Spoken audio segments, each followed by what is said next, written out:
Welcome back to Rangers. What does it feel like to be back here after 17 years away? No, it's brilliant. You know, just walking in, getting on the training ground today was fantastic, I've got to say. And you know, obviously the facilities here are top notch. So no, it was great. This is the first time you said that you've walked through the pro entrance. What was it? What were your feelings when you walked through those doors this morning? No, just bewilderment. It's that big, the place, and you know, I got lost 3 or 4 times. But obviously, you know, the big Jim Stuart and Gordon Jury were here. You know, showed us about, and we got to know, and we know a few of the boys anyway. So yeah, it's going to take a little while to get the bearings, because there's that many offices and rooms and changing rooms, and it's a bit different to where my last club at Motherwell. But no, it's an exciting prospect. Did the magnitude of the job kind of come on and dwell down on you when you walked in? Yeah. I think even just driving up, a joke to Kenny, you know, imagine having training facilities like this. Oh, we are actually coming here, you know. So, no, I mean, we've been here with the 20s a few times and played bounce games and reserve games here, and the facilities are great. And it's really good as a coach and a manager to be able to go out and work. You can come back in, you can go back out again. So I think it's taken for granted by a lot of people, you know, who've been at Rangers all their lives, you know, as kids here. But for a lot of other clubs, you're travelling in minibuses, and that's which I used to do when I was at Rangers. I used to travel to Jordan Hill and places like that. But to have this facility is obviously it's good, and you know the surface is excellent as well. Has Rangers been a dream job for you? No, well, of course it is a dream job. It's not something I ever thought about, if I'm honest.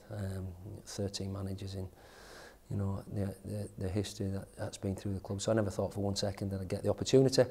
But now, and obviously it is a big challenge, a huge challenge, but it's a fantastic opportunity, and it's one that, you know, obviously we hope to grasp with both hands. You've turned down other jobs. Were you kind of waiting and hoping for this one? No, I've got to say, hand on my heart, I think anyone who knows me knows that I'm honest. I wasn't, the other jobs weren't right for me at the time.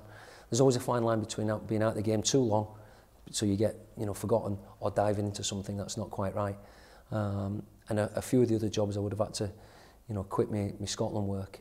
And at the time, there weren't jobs that I thought were right. Now, come the summer, you know, I thought that was going to be the time that I'd really have to go and start pushing. But so, no, I didn't expect this job to come about.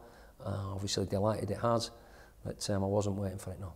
What's made this right for you then, this job? The opportunity. I'm honoured and privileged to get the opportunity. Yeah, I think if, you know, everyone knows who's watched Rangers over the last 3 or 4 months, it is a big ask. Certainly this squad needs to improve.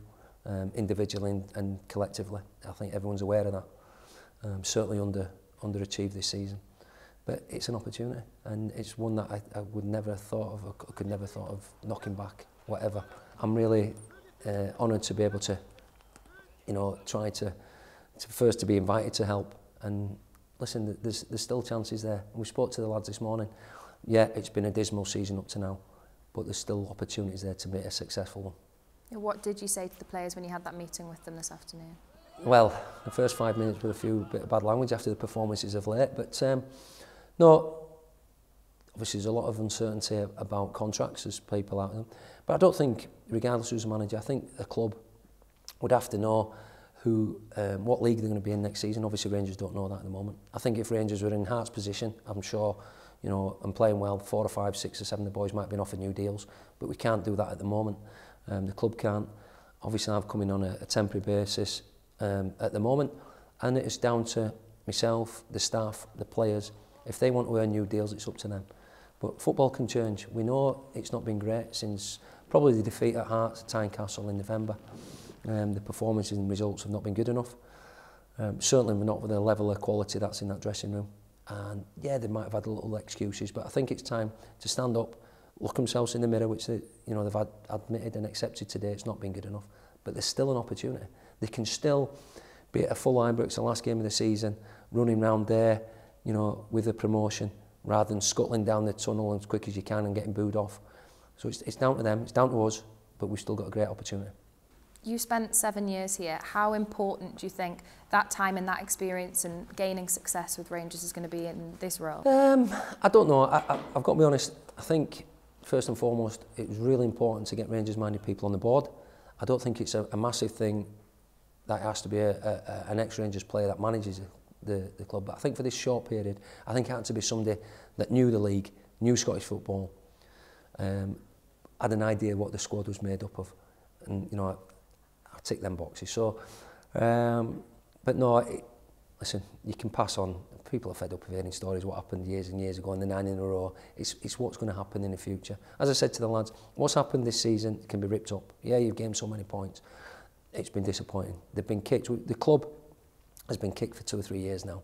The players this season, and rightly so, have been criticised because there's not one of them in that dressing room can say they've had a consistently good season, and they'll admit that as well. So, but I keep going back to it. This can be turned around. You know, it's a big ask. We've got there's no pill, there's no confidence pill. We can't just give them pills and say there's a bag of confidence. But once, hopefully, if results start turning, players start playing with a bit more freedom, then you know things can improve.